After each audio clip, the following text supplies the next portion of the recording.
నమస్తే, welcome to Disha TV.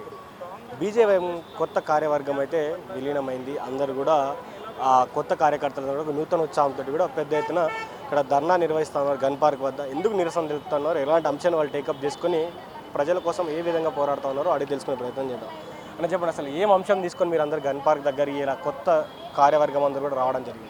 ముఖ్యంగా Congress party అధికారంలో రాకముందుకు మార్పు అనే నినాదంతో మరి యూత్ డిక్లరేషన్ని ప్రకటించింది కాంగ్రెస్ పార్టీ. యూత్ డిక్లరేషన్లో 2 లక్షల ఉద్యోగ నోటిఫికేషన్లు ఇస్తాము, తర్వాత పెండింగ్ స్కాలర్షిప్లని మొత్తం కూడా చెల్లిస్తాము, ఈ పాఠశాల విద్య ఏదైతే ఉందో దాని అంతా కూడా ఆధునీకరిస్తామని చెప్పేసి, తర్వాత నిరుద్యోగులకు 2016 రూపాయలు మరి నిరుద్యోగ వృత్తి ఇస్తామని చెప్పేసి, తర్వాత నిరుద్యోగులను ఆదుకున్నందుకు ప్రత్యేక ఒక ప్రణాళికతోటి ఏర్పాటు చేస్తామని చెప్పినారు. ఒక యూత్ డిక్లరేషన్ తోటి నిరుద్యోగులను మరి విద్యార్థులను మోసం చేసి గద్దెనెక్కినటువంటి ఈ రాష్ట్ర ప్రభుత్వం, ఈ కాంగ్రెస్ ప్రభుత్వం, రేవంత్ రెడ్డి గారిని మేము సూటిగా రెండు ప్రశ్నలు అడగదలుచుకున్నాం. మరి నువ్వు ప్రజల సాక్షిగా నిరుద్యోగులని, అమరవీరుల సాక్షిగా మరి విద్యార్థులకు నిరుద్యోగులకు ఇచ్చినటువంటి హామీ ఎక్కడ పోయిందనని నేను అడుగుతా ఉన్నాను. ఈరోజు ముఖ్యంగా పోయిన సంవత్సరం నిరుద్యోగులకు మరి రాజీవ్ యువ వికాసం పేరుతోటి ఒక స్కీమ్ తీసుకొచ్చినారు. లక్షలాది మంది మరి దాదాపు 5-6 లక్షల మంది మరి దానికి దరఖాస్తు చేసుకా ఉన్నారు. పోయిన సంవత్సరం జూన్ 2వ తారీఖు రోజు మేము రాజీవ్ యువ వికాసం పేరు మీద మరి స్కీమ్లు ప్రారంభిస్తున్నాం. మరి నిరుద్యోగులకు అందరికీ కూడా లక్షలాది రూపాయలు, 5 లక్షలు, 10 లక్షలు, 2 లక్షల రూపాయలు మరి సబ్సిడీతోటి మేము రుణాలు ఇస్తామని చెప్పినారు. మరి గత సంవత్సరం రాజీవ్ యువ వికాసానికి 6,000 కోట్లు కేటాయిస్తే ₹1 ఖర్చు పెట్టి ఒక నిరుద్యోగికి ఉపాధి కల్పించేటువంటి చాతగాని దద్దమ్మ ప్రభుత్వం ఉందంటే అది కాంగ్రెస్ ప్రభుత్వం. మొన్న బడ్జెట్లో కూడా కేవలం 26,000 కోట్ల రూపాయలు మాత్రమే విద్యాశాఖకు కేటాయించడం సిగ్గుచేటు.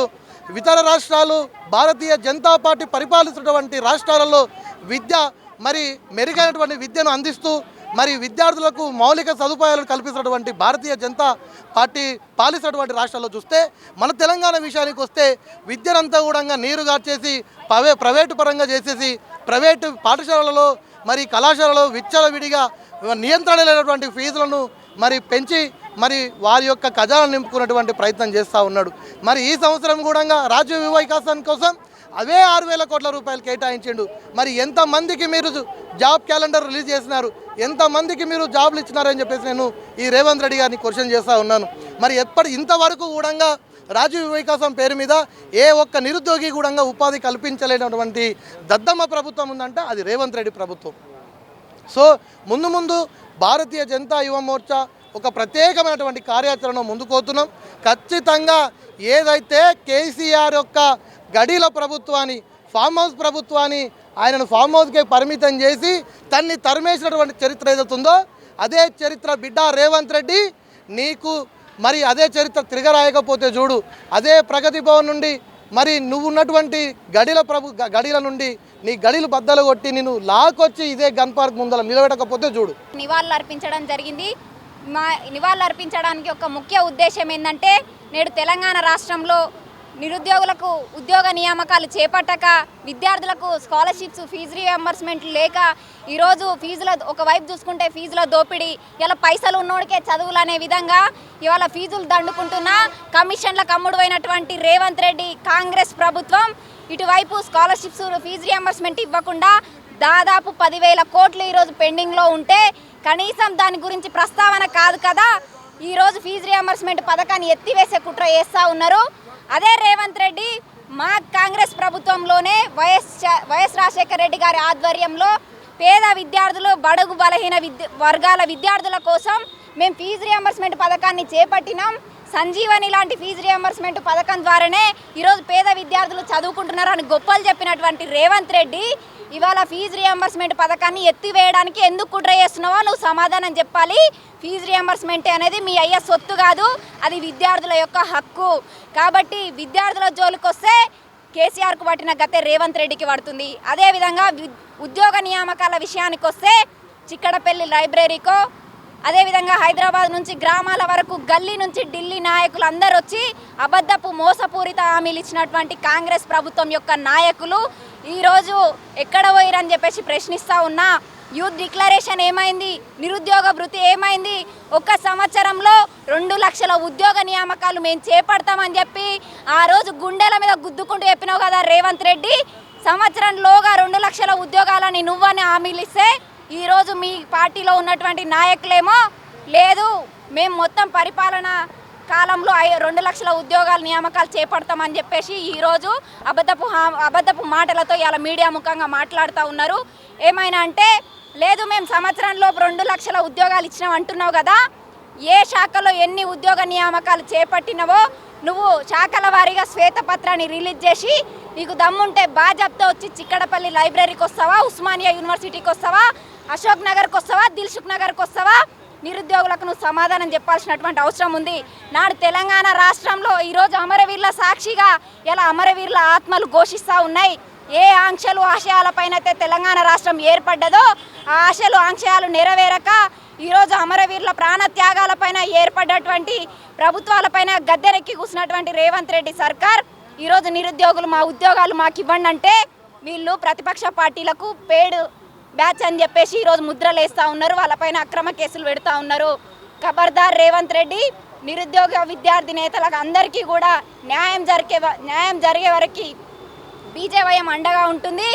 కేసీఆర్ని ఫామ్ హౌస్కి తోలినట్టు నిన్ను కూడా కొడంగల్లో ఏదో ఒక చెట్టు కింద కూర్చోబెడతామని ఈ సందర్భంగా హెచ్చరిస్తున్నాం. ఇప్పుడు కాంగ్రెస్ గవర్నమెంట్ వచ్చి అధికారంలోకి వచ్చి 1 లక్ష ఉద్యోగాలు ఇచ్చారని చెప్పి మాట్లాడుతున్నారు. మరి 1 లక్ష ఉద్యోగాలు ఇచ్చినామని రేవంత్ రెడ్డి విద్యాశాఖ మంత్రి ఆయననే కదా, ముఖ్యమంత్రి అడగట్లేదు, విద్యాశాఖ మంత్రిగానే అడుగుతా ఉన్నా నిరుద్యోగుల తరపున.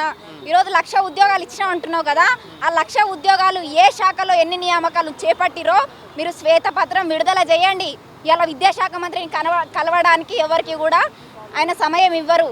కాబట్టి మీ మంత్రివర్గం వస్తుందా, మీరు వస్తారా, ఎక్కడ శ్వేతపత్రం రిలీజ్ చేస్తారో మీరు చెప్తే నిరుద్యోగులు అందరూ కూడా బాజాప్తా మీ దగ్గరకు వస్తారు, ప్రశ్నిస్తారు. ఆ రోజు ఏ విధంగా అయితే నిరుద్యోగ విద్యార్థులకి బీఆర్ఎస్ ప్రభుత్వంలో అన్యాయం జరిగింది, మీరందరూ నాయకత్వం వహించి మీ కుటుంబ సభ్యులు అందరూ ఓట్లు మాకు వేయించి మమ్మల్ని గద్దెనెక్కియండి, మీ ప్రాబ్లమ్స్ అన్నీ మేము తీరుస్తామని చెప్పినావు కదా. ఇవాళ ఎక్కడ పోయినాయి? ఈరోజు అధికారం మదమెక్కి మాట్లాడుతూ ఉన్నారా? ఆ రోజు మీకోసం పనిచేస్తేనేమో నిరుద్యోగులు ఆ రోజేమో నిరుద్యోగులు ఈరోజు వాళ్ళ ఉద్యోగాల కోసం ప్రశ్నిస్తే ప్రతిపక్ష పార్టీలకు పేడు బ్యాచ్ లాగా కనిపిస్తున్నారా? ఖబర్దార్ రేవంత్ రెడ్డి, విద్యార్థి నిరుద్యోగులతో పెట్టుకున్న ఏ నాయకుడు కానీ ఏ ప్రభుత్వం కానీ చరిత్రలో బాగుపడ్డట్టు చరిత్రలో లేదు. ఖచ్చితంగా ఈ యొక్క రాజకీయ పార్టీలను మీ అధికారాన్ని బొందబెట్టడానికి సిద్ధమవుతాం. తెలంగాణలో బీజేపీ వచ్చే అవకాశం ఉందా? ఖచ్చితంగా రానున్న రోజుల్లో వచ్చేది బీజేపీ ప్రభుత్వమే. గత తెలంగాణ రాష్ట్రం ఏర్పడ్డప్పటి నుంచి చూసుకుంటే బీఆర్ఎస్ ప్రభుత్వం 2 విడతల్లో కూడా ఎక్కడ కూడా పేదలకు కానీ విద్యార్థి నిరుద్యోగులకు కానీ చేసింది ఏం లేదు. కాబట్టి తెలంగాణ ప్రభుత్వాన్ని నమ్మి మోసపోయి ఈరోజు అధికారంలోకి తీసుకొస్తే వాళ్ళు చేసింది కూడా ఏం లేదు. ఖచ్చితంగా విద్యార్థి నిరుద్యోగులు అందరూ కూడా బీజేపీ పార్టీకి అనుకూలంగా ఉన్నారు. రాబోయే రోజుల్లో ఖచ్చితంగా అధికారాన్ని అప్పజెప్తారు. వాళ్ళ తెలంగాణ సాధించుకున్న ఆశలు ఆంక్షయాలు నెరవేర్చే దిశగా నడిపిస్తారని ఈ సందర్భంగా తెలియజేస్తున్నాం. ప్రభుత్వం డీలిమిటేషన్ పేరుతోని మహిళా బిల్లుకు లింకు పెట్టి మహిళలను మోసం చేసిండ్రు అనేటువంటిది ప్రధాన విమర్శ. ఏం చెప్తారు? ఈరోజు వీళ్ళ కాంగ్రెస్ పార్టీలకు ఉన్న పని ఏంటంటే విమర్శించడమే పనిగా పెట్టుకున్నారు. ఏమైనా అంటే ఈరోజు మహిళా రిజర్వేషన్ బిల్లు తీసుకొస్తే ఎక్కడ బీజేపీ ప్రభుత్వానికి ఎక్కడ మంచి పేరు వస్తుందో, ఎక్కడ మళ్ళీ మేము అధికారంలోకి రాకుండా కనుమరుగైపోతామని ఒక కుట్రతో ఈ విధంగా వీళ్ళు ఇచ్చినటువంటి హామీలు నెరవేర్చడం చేత కాదు, కానీ ఈ విధంగా విమర్శలు చేయడం అనేది కాదు. మీకు ఒకవేళ ఏవైనా అబ్జెక్షన్స్ ఉంటే దాని పట్ల ఖచ్చితంగా మీరు ప్రతిపక్షంగా ప్రశ్నించాలి, దాని గురించి కొట్లాడాలి. కానీ ఈ విధంగా చేయడం అనేది యావత్ ఈరోజు నారీ శక్తి దేశంలో మహిళలకు చట్టసభల్లో స్థానం కల్పించాలంటే ఈరోజు కేవలం బీజేపీ పార్టీలో ఉన్న మహిళలకు మాత్రమే కాదు, ప్రతిపక్షంలో ఉన్న ప్రతి ఒక్కరికి కూడా విమర్శిస్తున్న కాంగ్రెస్ పార్టీలో ఉన్న నాయకుల వాళ్ళ ఇంటి ఆడబిడ్డలకు కూడా వస్తున్నటువంటి అవకాశం. దీన్ని ఈ విధంగా విమర్శిస్తే అది వాళ్ళ అభ్యంతరానికే వదిలేస్తున్నారు. తెలంగాణ ప్రభుత్వంలో మహిళలందరినీ కోటీశ్వర్లను చేస్తామని ముఖ్యమంత్రి చెప్తున్నాడు. ఆల్రెడీ కొంతమందిని చేసినామని కూడా చెప్తున్నాడు. ప్రత్యామ్నాయ పార్టీ ఎందుకు మాకు తెలంగాణలో వాళ్ళు మాట్లాడుతున్నారు? 1 కోటి మందిని కోటీశ్వర్లను చేస్తా అంటున్నావు కదా, నువ్వు ఫస్ట్ 10,000 కోట్ల స్కాలర్షిప్లు రియంబర్స్మెంట్ ఎందుకు విడుదల చేస్తలేవు? అందులో విద్యార్థిని లేరా? స్కూటీలు ఇస్తా అని మాట్లాడారు కదా, ఎక్కడ మీరు 1 కోటి మంది మహిళల్ని కోటీశ్వర్లను చేస్తే వచ్చి ఎక్కడ మాట్లాడతలేరే? మరి నేను కోటీశ్వరరాళ్ళు అయినా అని చెప్పేసి ఏ ఒక్క మహిళ అయినా ఈ తెలంగాణ రాష్ట్రంలో మాట్లాడిందా? దీనికి ఏం సమాధానం చెప్తారు మీరు? అంటే గతంలో ఇప్పుడు దిల్సుఖ్ నగర్ విద్యార్థులు, చిక్కడపల్లి విద్యార్థులు రోడ్లపై వచ్చి పోరాడినప్పుడు కూడా మీ పార్టీ నాయకులు కానీ మీరు కానీ ఎక్కడ పెద్ద ఎత్తున వాళ్ళకి మద్దతు తెలిపినటువంటి పరిస్థితి లేదు. ఈరోజు మీరు కొత్తగా నిరుద్యోగుల గురించి పోరాడటం కూడా ఇక్కడ గన్పార్ దగ్గరికి వచ్చింది. ఎట్లా చూడాలి దీన్ని? ఎప్పుడైనా మద్దతు ఇచ్చినటువంటి దాఖలాలు చాలా ఉన్నాయి. ఖచ్చితంగా ఎప్పటికైనా నిరుద్యోగుల పక్షాన మేము మద్దతు తెలుపుతాం. వాళ్ళు వస్తే వాళ్ళతో కలిసి పోరాడతాం. రాకపోయినా కూడా వాళ్ళ పక్షాన మేము ఉండి కొట్లాడతాం. ఇందాక మీరు గన్పార్క్ దగ్గర నినాదాలు తెలుపుతూ జై శ్రీరామ్ అనే నిదానం కూడా వాడింది. జై శ్రీరామ్ అనే నిదానం వాడితే పైసలు వస్తాయా? పైసలు వస్తాయా అంటే ఇప్పుడు జై శ్రీరామ్ అంటే పైసలు వస్తాయా అనే మాట అడగడమే తప్పన్నది. ఎవరి మనోభావాలు వాళ్ళకు ఉంటాయి. మేము అంటాం బరాబర్ జై శ్రీరామ్ అంటాం. మీకు నచ్చకపోతే అనకండి అంతే తప్ప జై శ్రీరామ్ అంటే బాధ ఏమవుతుంది? ఎవరి ఇష్టం వాళ్ళదండి. ఫర్ సపోజ్ మీరు ఓం నమ శివాయ అనండి, దాన్ని మేము వ్యతిరేకించాం కదా. మాకు జై శ్రీరామ్ అనడం ఇష్టం, మేము అంటాం.